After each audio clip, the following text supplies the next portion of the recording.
অনেকেই বলে না যে পৃথিবী স্বার্থপর, আসলে পৃথিবী স্বার্থপর না, মানুষই হলো স্বার্থপর। যেখানে স্বার্থ আছে সেখানেই মানুষ ভিড় করে। যতদিন আপনি কাউকে দিতে পারবেন দেখবেন ততদিনই আপনার পিছে লোকজন ঘুরঘুর করবে। যখন দেওয়া বন্ধ হয়ে যাবে তখন দেখবেন যে সে আর আপনার পিছে নেই। এটাই হলো বাস্তব কথা আর এটাই সত্যি, দুনিয়ার এটাই নিয়ম। হ্যালো এভরিওয়ান, আসসালামু আলাইকুম। কী অবস্থা সবার, কেমন আছেন? নতুন আরও একটি ব্লগ দেখার জন্য আপনাদের সবাইকে স্বাগত জানাচ্ছি। তো সকালবেলা আমি ছেলেকে স্কুলে রেখে আসলাম আর এসে এই তো শুরু হয়ে গেল আমার সংসারের কাজকর্ম। এদিকে আমি বেলকনি থেকে আজ ব্লগটি স্টার্ট করে দিলাম।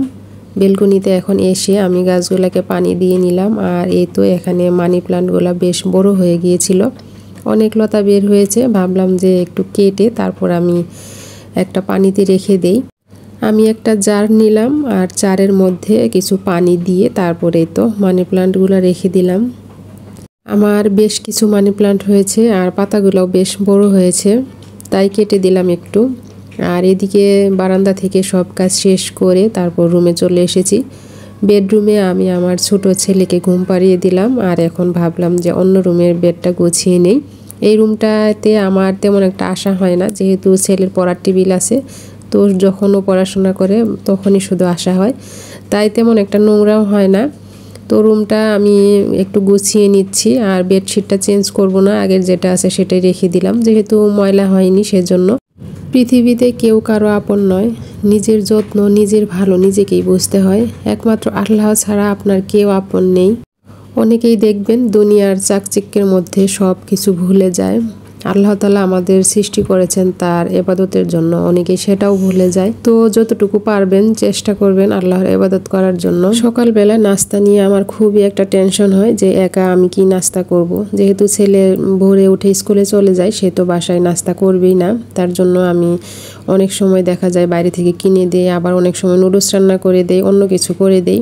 তো সেগুলো নিয়ে ও চলে যায় আর আমার একার জন্য আমি কিছু যে একটা করে খাবো সেটা আর ইচ্ছাই করে না।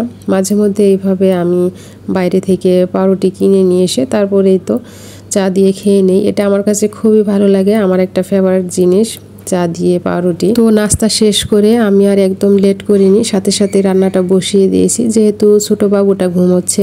আরও উঠে গেলে তখন অন্যরকম একটা ঝামেলা হয়, সে সাথে থাকে, কোলে নিয়ে কাজ করতে হয়।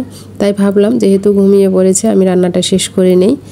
তো কলিজা ছিল, সেই কলিজাটা বের করে রেখেছিলাম আর কলিজা ভুনা করে নিলাম।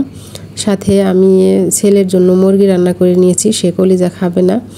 তো দুপুরে খাওয়া দাওয়া শেষ করলাম আর অনেক দিন থেকেই ভাবছি যে আমি একটু এই অপরাজিতার চা বানিয়ে খাবো, যে কেমন লাগে। আপনারা কে কে খেয়েছেন একটু কমেন্টে জানাবেন আর কেমন লেগেছে। আমার কাছে একদম ভালো লাগেনি, তো সেজন্য আমি চলে গেলাম ছাদে আর ছাদে থেকে কিছু ফুল নিয়ে আসলাম। নিয়ে এসে ভাবলাম যে একটু চা বানিয়ে নেই।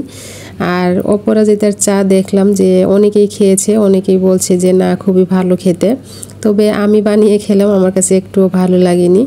আমি বেশ কিছু ফুল নিয়ে এসেছিলাম, সবগুলো ফুল দিয়ে তো চা বানিয়ে নিলাম। কালারটা মাশাআল্লাহ অনেক সুন্দর হয়েছে। অনেকেই হয়তো দেখেই নিয়েছেন, আমি রিলস দিয়েছিলাম।